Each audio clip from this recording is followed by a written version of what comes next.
البنت دي اتفتح لها باب من العالم الآخر لما شافت الموت بعينيها. إستر كوكس. إستر هي بنت عندها 18 سنة، كانت عايشة مع عيلتها في كندا، وفي سنة 1878 إستر قررت إنها تخرج مع صديق ليها اسمه بوب. طبعا في سنة 1878 ما كانش فيه العربيات المعروفة دلوقتي، كان فيه الحنطور، فده كان وسيلة التنقل يعني. فهم كانوا راكبين الحنطور ده وبيتمشوا في الضواحي بتاعت المدينة، كانوا خارجين ومبسوطين ومفيش أي مشاكل. ولكن للأسف جت سيرة شخص تاني اللي هو صديق استر يعني، وبوب غار عليها، اتضايق وحصل مشكله كبيره جدا وكانوا بيتخانقوا مع بعض. فجاه بوب طلع المسدس من جيبه ووجهه على راس استر، واستر كانت خايفه جدا وقال لها انزلي من العربيه دلوقتي حالا.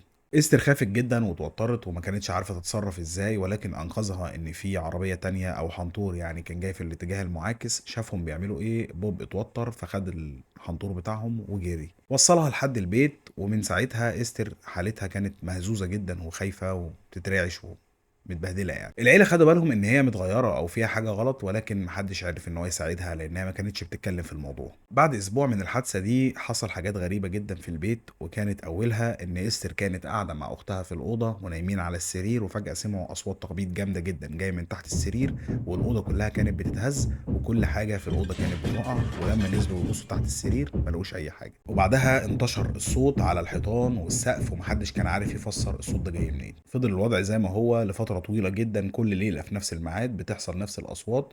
ولكن لما استر كانت بتبقى مش في البيت ما كانش بيحصل اي حاجه. مع تصاعد الظواهر العيله قررت انها تلجأ لمساعدات خارجيه. اول حاجه عملوها ان هم كانوا بيجيبوا الجيران يشوفوا ويسمعوا معاهم يمكن يبقى في حل، ولكن الجيران بس شافت اللي بيحصل وما عرفوش يحلوا لهم حاجه. قرروا ان هم يجيبوا اتنين دكاتره نفسيين علشان يقيموا الوضع. واول ما الدكاتره دول جم يتكلموا مع استر حصل حاجه غريبه جدا.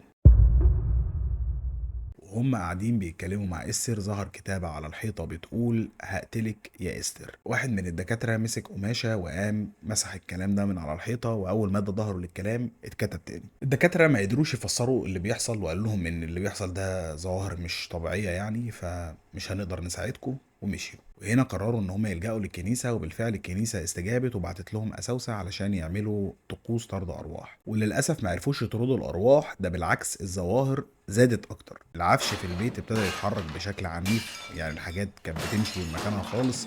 ده كمان الكراسي والحاجات الخفيفه كانت بتطير في الهواء وتترمي على اي حد ماشي. وكمان كانوا بيسمعوا صوت خبط وصوت صرخات شديده جدا كانت بتبقى في البيت كله، ومحدش كان عارف مصدرها ايه. ده غير ان هم احيانا كانوا بيشوفوا واحد واقف في الطرقه بتاعه البيت وبيتحرق ويختفي. واستر كانت لما بتروح اي مكان في اي حته في البلد كان بيحصل فيه نفس الكوارث اللي بتحصل في بيتها. العيله قررت ان استر لازم تبعد عن المنطقه خالص، لانها كانت بتسبب كوارث بتحصل في المنطقه وحرايق كتير بتحصل بسببها يعني. وفي مره استر اتحبست بسبب ان في حريقه حصلت جنبها، وكانوا فاكرين ان هي اللي عملتها يعني متعمده. وبالفعل لما مشيت كل الحوادث والحرايق اللي كانت بتحصل في المنطقه وفي بيتها هديت خالص. وبعد فتره مما استر بعدت عن المكان خالص، استر نفسها ابتدت تهدى وما بقاش في اي حاجه بيحصل لها هي كمان، واتجوزت وخلفت وعاشت حياه عاديه جدا. مفيش اي حد قدر يفسر اللي حصل لاستر ده لحد دلوقتي. انا ما عنديش راي في اللي حاصل لاستر ده كله. لو انت عندك راي او شايف ان في سبب للموضوع ده كله قولهولي يعني. يلا، مع السلامه.